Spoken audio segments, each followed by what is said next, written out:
ಕನ್ನಡಿಗ channel ವೈಟಿಯಿಂದ doctor S Tallur ಮಾಡುವ ವಂದನೆಗಳು. ಸ್ನೇಹಿತರೆ, ತಮ್ಮೆಲ್ಲರಿಗೂ ಸ್ವಾಗತ. ನಾನಿವತ್ತು ಬೆಳಗಾವಿ ಜಿಲ್ಲೆಯ DCC ಬ್ಯಾಂಕಿನ ಚುನಾವಣೆಯಲ್ಲಿ ಸ್ಪರ್ಧೆ ಮಾಡ್ತಿರ್ತಕ್ಕಂಥವರು ಹಾಗೂ ಆ ಸ್ಪರ್ಧೆಯಲ್ಲಿ ಯಾರು ಗೆಲುವು ಸಾಧಿಸಬಲ್ಲರು ಅನ್ನುವಂಥ ವಿಷಯವಾಗಿ ಈ ಸಂಚಿಕೆಯ ಮುಖಾಂತರ ನಾನು ಕನ್ನಡಿಗ ಚಾನಲ್ ವೈಟಿಯ ಎಲ್ಲ ನನ್ನ ವೀಕ್ಷಕರಿಗೆ ತಲುಪಿಸಲಿಕ್ಕೆ ಈ ಸಂಚಿಕೆಯನ್ನು ನಾನು ಪ್ರಸ್ತುತಪಡಿಸ್ತಾ ಇದ್ದೇನೆ. ಇದು ನಿಜಕ್ಕೂ ಕೂಡ ಕುತೂಹಲಕಾರಿಯಾದಂಥ ಸಂಚಿಕೆ ಅನ್ನುವಂಥ ಭಾವನೆ ನನ್ನದು. ಯಾಕಂದರೆ ಈಗಾಗಲೇ ಜಾರಕಿಹೊಳಿ ಕುಟುಂಬದ ಮತ್ತೊಂದು ಕುಡಿ ಈ ಒಂದು DCC ಬ್ಯಾಂಕಿನ ಚುನಾವಣೆಯ ರಣಾಂಗಣದಲ್ಲಿ ಅಥವಾ ಕಣದಲ್ಲಿ ಪ್ರವೇಶ ಮಾಡ್ತಾ ಇದ್ದಾರೆ ಅನ್ನುವಂಥ ಮುನ್ಸೂಚನೆಗಳು ಸಂಪೂರ್ಣವಾಗಿ ದಟ್ಟವಾಗಿ ಬೆಳಗಾವಿ ಜಿಲ್ಲೆಯಾದ್ಯಂತ ಹರಿದಾಡ್ತಾ ಇರೋದು ಕೂಡ ಸತ್ಯ.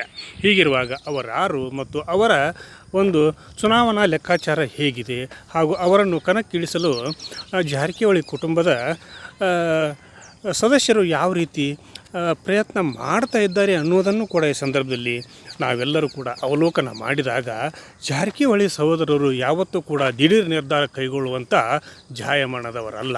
ಯಾವಾಗಲೂ ಕೂಡ ಅವರು ಗೆಲುವು ಸಿಗುತ್ತದೆ ಅನ್ನುವ ಸಂದರ್ಭದಲ್ಲಿ ಹಾಗೂ ಆ ಒಂದು ಗೆಲುವಿನ ಪ್ರಯತ್ನದಲ್ಲಿ ಅವರು ತೊಡಗ್ತಾರೆ. ಯಾಕಂದರೆ ಯಾವತ್ತೂ ಕೂಡ ಅವರು ದುಡುಕಿನ ನಿರ್ಧಾರ ಕೈಗೊಳ್ಳುವಂಥ ರಾಜಕಾರಣಿಗಳು ಅಲ್ಲ. ಹೀಗಿರುವಾಗ ಈ ಒಂದು ಪ್ರಸಂಗದಲ್ಲಿ, ಈ ಒಂದು ಸನ್ನಿವೇಶದಲ್ಲಿ ಅವರು ತಮ್ಮ ಮತ್ತೊಬ್ಬ ರಾಜಕೀಯ ಕುಡಿಯನ್ನು ಈ ಒಂದು DCC ಬ್ಯಾಂಕಿನ ಚುನಾವಣೆಗೆ ಸ್ಪರ್ಧೆ ಮಾಡಲಿಕ್ಕೆ ಮಾಡ್ತಾ ಇದ್ದಾರೆ ಅನ್ನುವಂಥ ಮಾತುಗಳು ಕೂಡ ಹರಿದಾಡ್ತಾ ಇರೋದು ಸಾಕಷ್ಟು ದಿನಗಳಿಂದ ಕೇಳಿ ಬರ್ತಾ ಇದ್ದರೂ ಕೂಡ ನಿನ್ನೆ ಮೊನ್ನೆಯಿಂದ ನಡೆದಿರ್ತಕ್ಕಂಥ ಬಿರುಸಿನ ಒಂದು ಚಟುವಟಿಕೆಗಳಲ್ಲಿ ಈಗ ಅದು ಪಕ್ಕಾ ಆಗಿದೆ ಅಂತಲೇ ಹೇಳಲಾಗ್ತಿದೆ. ಅದು ಹೇಗೆ ಅಂತಂದರೆ ಅದನ್ನು ಕೂಡ ನಾನು ಮುಂದೆ ನಾನು ಹೇಳಲಿಕ್ಕೆ ಬಯಸಿದ್ದೇನೆ.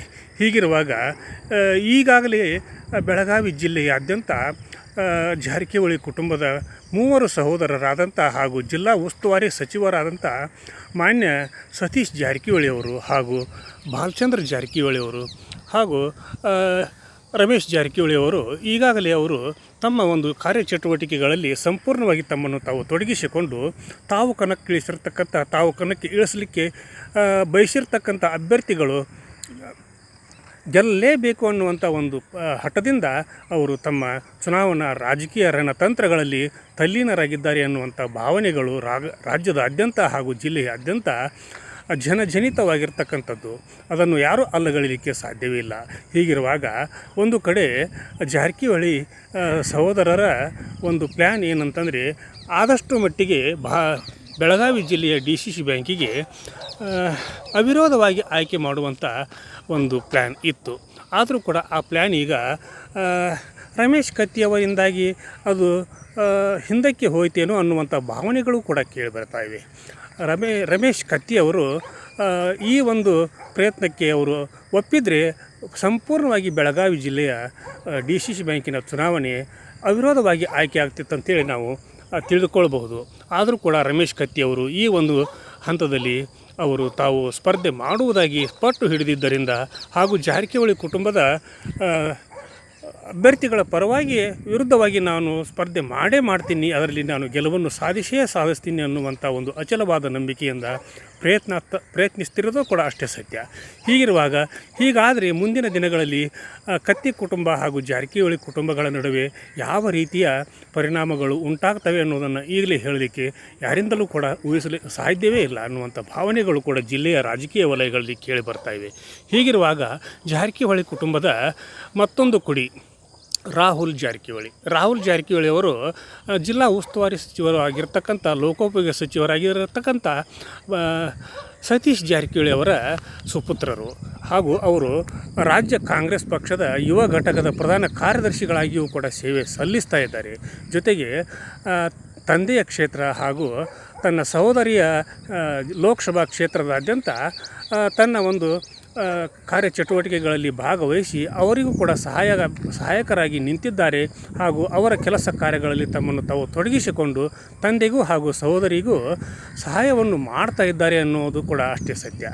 ಹೀಗಿರುವಾಗ ಜಾರಕಿಹೊಳಿ ಕುಟುಂಬದ ಮತ್ತೊಂದು ಕುಡಿ ಸಹಕಾರ ಕ್ಷೇತ್ರದ ಮೂಲಕ ರಾಜಕೀಯ ರಂಗಕ್ಕೆ ಪ್ರವೇಶ ಮಾಡೋದು ಕೂಡ ಈಗಿನ ಸಂದರ್ಭದಲ್ಲಿ ಹೆಚ್ಚು ಕಡಿಮೆ ಬಂದಿದೆ ಅಂತಲೇ ಹೇಳ್ಬೋದು. ಹೀಗಿದ್ದರೆ ಅವರು ಯಾವ ಕ್ಷೇತ್ರವನ್ನು ಆಯ್ಕೆ ಮಾಡಿಕೊಂಡಿದ್ದಾರೆ ಅನ್ನುವಂಥ ಮಾತುಗಳು ಕೂಡ ಕೇಳಿ ಬರ್ತಾ ಇರೋದರಿಂದ ಅದನ್ನು ಕೂಡ ನಾನು ಹೇಳಲಿಕ್ಕೆ ಬಯಸಿದ್ದೀನಿ. ಕನ್ನಡಿಗ ಚಾನಲ್ YT ಇದು ನಿಮ್ಮೆಲ್ಲರ ಚಾನಲ್ಲು, ಸಮಸ್ತ ಕನ್ನಡಿಗರ ಚಾನಲ್ಲು. ಕನ್ನಡಿಗ ಚಾನಲ್ YTಯಲ್ಲಿ ಬರ್ತಿರ್ತಕ್ಕಂಥ ಪ್ರತಿಯೊಂದು ಸಂಚಿಕೆಗಳು ಸತ್ಯವಾಗಿರ್ತವೆ ಹಾಗೂ ನಿಖರವಾಗಿರ್ತವೆ. ಜೊತೆಗೆ ಈ ಸಂಚಿಕೆಗಳನ್ನು ನೀವೆಲ್ಲರೂ ಕೂಡ ಈಗಾಗಲೇ ನೋಡ್ತಾ ಇದ್ದೀರಿ. ಆ ಒಂದು ಕಾರಣದಿಂದ ಈ ಒಂದು ಕನ್ನಡಿಗ ಚಾನಲ್ YTಗೆ ಇಲ್ಲಿವರೆಗೆ ನೀವು ಯಾರು ಸಬ್ಸ್ಕ್ರೈಬ್ ಮಾಡಿಲ್ವೋ ಪ್ರತಿಯೊಬ್ಬರು ಕೂಡ ಈಗಲೇ ಸಬ್ಸ್ಕ್ರೈಬ್ ಮಾಡಿರಿ. ಜೊತೆಗೆ ನಿಮ್ಮ ಕಮೆಂಟನ್ನು ನನ್ನ ಜೊತೆಗೆ ಹಂಚ್ಕೊಡ್ರಿ, ಶೇರ್ ಮಾಡಿರಿ, ಲೈಕ್ ಮಾಡಿರಿ ಅಂತ ತಮ್ಮಲ್ಲಿ ನಾನು ವಿನಂತಿ ಮಾಡಿಕೊಳ್ತಾ ನಾನು ಈಗ ಮುಂದಿನ ಘಟ್ಟಕ್ಕೆ ಬರ್ತಾಯಿದ್ದೀನಿ. ಹಾಗಾದರೆ ರಾಹುಲ್ ಜಾರಕಿಹೊಳಿ ಅವರು ಯಾವ ಕ್ಷೇತ್ರದಿಂದ ಸ್ಪರ್ಧೆ ಮಾಡ್ತಾರೆ ಅನ್ನುವಂಥ ಪ್ರಶ್ನೆಗಳು ಉದ್ಭವಿಸೋದು ಕೂಡ ಸಹಜ. ಹಾಗಿರುವಾಗ ಅವರು ಬೆಳಗಾವಿಯ ಗ್ರಾಮೀಣ ಮತಕ್ಷೇತ್ರದಿಂದ ಸ್ಪರ್ಧಿಸೋದು ಬಹುತೇಕ ಖಚಿತವಾಗಿದೆ ಅಂತಲೇ ಹೇಳಲಾಗ್ತಿದೆ. ಅದು ಹೇಗೆ ಅಂತಂದರೆ, ಲಕ್ಷ್ಮೀ ಹೆಬ್ಬಾಳ್ಕರ್ ಅವರು ಅಂದರೆ ಈ ನಮ್ಮ ರಾಜ್ಯದ ಮಹಿಳಾ ಮತ್ತು ಮಕ್ಕಳ ಕಲ್ಯಾಣ ಸಚಿವೆಯಾಗಿರ್ತಕ್ಕಂಥ ಲಕ್ಷ್ಮೀ ಹೆಬ್ಬಾಳ್ಕರ್ ಅವರ ಪ್ರತಿನಿಧಿಸ್ತಿರ್ತಕ್ಕಂಥ ಒಂದು ಕ್ಷೇತ್ರ. ಹೀಗಿರುವಾಗ ಆ ಕ್ಷೇತ್ರದಿಂದ ಅವರು ಸ್ಪರ್ಧೆ ಮಾಡಲಿಕ್ಕೆ ಯಾವ ರೀತಿ ತಯಾರಿಯನ್ನು ಮಾಡಿಕೊಂಡಿದ್ದಾರೆ ಅಂತಂದರೆ, ಅಲ್ಲಿ ಹಾಲಿ ಸದಸ್ಯರಾಗಿರ್ತಕ್ಕಂಥ ರಾಜೇಂದ್ರ ಇಂಗಳಿಗೆ ಅವರು ಪ್ರತಿನಿಧಿಸ್ತಿದ್ರು DCC ಬ್ಯಾಂಕಿನ ಒಂದು ಚುನಾವಣೆಯಲ್ಲಿ. ಹಾಗಿರುವಾಗ ರಾಜೇಂದ್ರ ಅಂಕಲಿಗೆ ಅವರು ರಾಹುಲ್ ಜಾರಕಿಹೊಳಿ ಅವರಿಗೆ ತಮ್ಮ ಸ್ಥಾನವನ್ನು ಬಿಟ್ಟು ಕೊಟ್ಟಿದ್ದಾರೆ ಅನ್ನುವಂಥ ಮಾತುಗಳು ಕೂಡ ಕೇಳಿ ಬರ್ತಾ ಇವೆ. ಹಾಗೂ ಇದೇ ಒಂದು ಲಕ್ಷ್ಮೀ ಹೆಬ್ಬಾಳ್ಕರ್ ಅವರ ಮತಕ್ಷೇತ್ರದಿಂದ ಲಕ್ಷ್ಮೀ ಹೆಬ್ಬಾಳ್ಕರ್ ಅವರ ಪುತ್ರ ಅವರು ಕೂಡ ಸ್ಪರ್ಧೆ ಮಾಡ್ತಿದ್ದರು ಮತ್ತು ಮಾಡುವಂಥ ಮನಸ್ಸಿನಲ್ಲಿ ಅವರು ಇದ್ದರು. ಜೊತೆಗೆ ಅವರು ಹಿಂಡಲಗ PKPSನ ಸದಸ್ಯರು ಕೂಡ ಆಗಿದ್ದರು ಅನ್ನುವಂಥ ಮಾತುಗಳು ಕೂಡ ಜನಜನಿತ.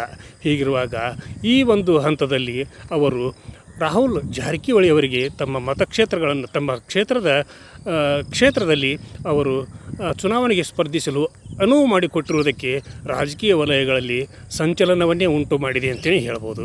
ಯಾಕಂದರೆ ಯಾವತ್ತೂ ಕೂಡ ಜಾರಕಿಹೊಳಿ ಸಹೋದರರು ಯಾರ ಜೊತೆಗೂ ಕೂಡ ದ್ವೇಷ ಭಾವನೆಗಳನ್ನು ಇಟ್ಟುಕೊಂಡವರಲ್ಲ. ಜೊತೆಗೆ ಎಲ್ಲರನ್ನು ಸಮಭಾವದಿಂದ ಸಮಚಿತ್ತದಿಂದ ಸಮಯೋಚಿತವಾಗಿ ಎಲ್ಲರಿಗೂ ಕೂಡ ಅವರು ನ್ಯಾಯವನ್ನು ಒದಗಿಸಿಕೊಡ್ತಾನೇ ಬಂದಿದ್ದಾರೆ. ಹೀಗಿರುವಾಗ ಇಲ್ಲಿ ರಾಹುಲ್ ಜಾರಕಿಹೊಳಿ ಅವರ ಸ್ಪರ್ಧೆಯನ್ನು ಲಕ್ಷ್ಮೀ ಹೆಬ್ಬಾಳ್ಕರ್ ಅವರೇ ಒಪ್ಪಿದ್ದಾರೆ ಮತ್ತು ತಾನೇ ಈ ಒಂದು ಕ್ಷೇತ್ರದಿಂದ ಅವರು ಸ್ಪರ್ಧಿಸಿದರೆ ನಾನು ಪ್ರಯತ್ನ ಮಾಡಿ ರಾಹುಲ್ ಜಾರಕಿಹೊಳಿ ಅವರನ್ನು ಈ ಒಂದು DCC ಬ್ಯಾಂಕ್ ಚುನಾವಣೆಯಲ್ಲಿ ಆರಿಸಿ ತರಲಿಕ್ಕೆ ಪ್ರಾಮಾಣಿಕವಾಗಿ ಪ್ರಯತ್ನ ಮಾಡ್ತೀನಿ ಅನ್ನುವಂಥ ಮಾತುಗಳನ್ನು ಕೂಡ ಆಡಿದ್ದಾರೆ ಅನ್ನುವಂಥ ಮಾತುಗಳು ಕೂಡ ಕೇಳಿ ಬರ್ತಾ ಇರೋದು ಕೂಡ ಸತ್ಯ.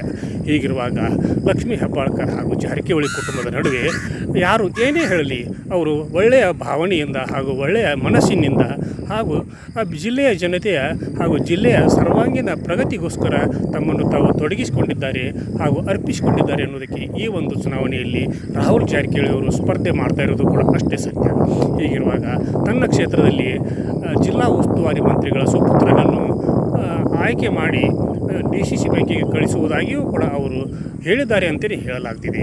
ಹೀಗಿರುವಾಗ ರಾಜಕೀಯ ಕ್ಷೇತ್ರದಲ್ಲಿ ಯಾರು ಏನೇ ಮಾತಾಡಿದರೂ ಕೂಡ ಯಾರು ಏನೇ ಅಂದರೂ ಕೂಡ ಜಾರಕಿಹೊಳಿ ಕುಟುಂಬ ಮತ್ತು ಲಕ್ಷ್ಮೀ ಹೆಬ್ಬಾಳ್ಕರ್ ಅವರ ಕುಟುಂಬ ಒಂದಾಗಿದೆ ಅಂತಲೇ ಈ ಸಂದರ್ಭದಲ್ಲಿ ರಾಜಕೀಯ ವಲಯಗಳಲ್ಲಿ ಚರ್ಚೆ ಆಗ್ತಿರೋದಂತೂ ಸತ್ಯ. ಇಂಥ ಪರಿಸ್ಥಿತಿಯಲ್ಲಿ ನಿಜಕ್ಕೂ ಕೂಡ ನಮ್ಮ ಬೆಳಗಾವಿ ಜಿಲ್ಲೆಗೆ ಒಂದು ಸುಯೋಗ ಅಂತಲೇ ನಾನು ಭಾವಿಸ್ತೀನಿ. ಹೀಗಿರುವಾಗ ಯಾವತ್ತೂ ಕೂಡ ಯಾರು ವೈರತ್ವದ ಭಾವನೆಗಳನ್ನು ಇಟ್ಕೊಳ್ಬಾರ್ದು. ರಾಜಕೀಯ ಕ್ಷೇತ್ರ ಒಂದು ನಿಂತ ನೀರಲ್ಲ, ಮುಂದೆ ಹರಿಯುವಂಥ ನೀರು.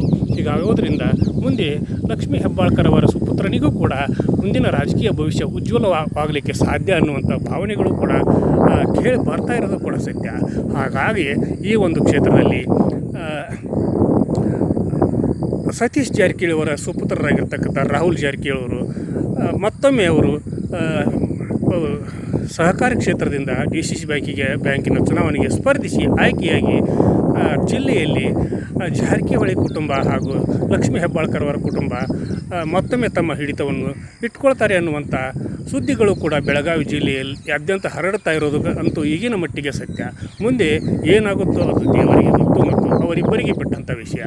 ಏನೇ ಆಗಲಿ ಎಂತೆ ಆಗಲಿ ಒಳ್ಳೆಯ ಭಾವನೆಯಿಂದ ಈ ಒಂದು ಚುನಾವಣೆಯಲ್ಲಿ ಅವಿರೋಧವಾಗಿ ಆಯ್ಕೆ ಮಾಡ್ತಿರ್ತಕ್ಕಂಥ ಜಾರಕಿಹೊಳಿ ಕುಟುಂಬಕ್ಕೆ ಜಿಲ್ಲೆಯ ಜನತೆ ಅಭಿನಂದನೆಗಳನ್ನು ಸಲ್ಲಿಸ್ತಾ ಇದೆ ಹಾಗೂ ಕನ್ನಡಿಗ ಚಾನಲ್ ಕೂಡ ಅಭಿನಂದನೆ ಸಲ್ಲಿಸ್ತಾ ಈ ಒಂದು ಸಂಚಿಕೆಯನ್ನು ಇಲ್ಲಿಗೆ ಮುಗಿಸಿ ನಾಳಿನ ಸಂಚಿಕೆಯೊಂದಿಗೆ ತಮ್ಮ ಜೊತೆಗೆ ಹಾಜರಾಗ್ತೀನಿ. ಅಲ್ಲಿವರೆಗೂ ನನ್ನ ನಮಸ್ಕಾರ.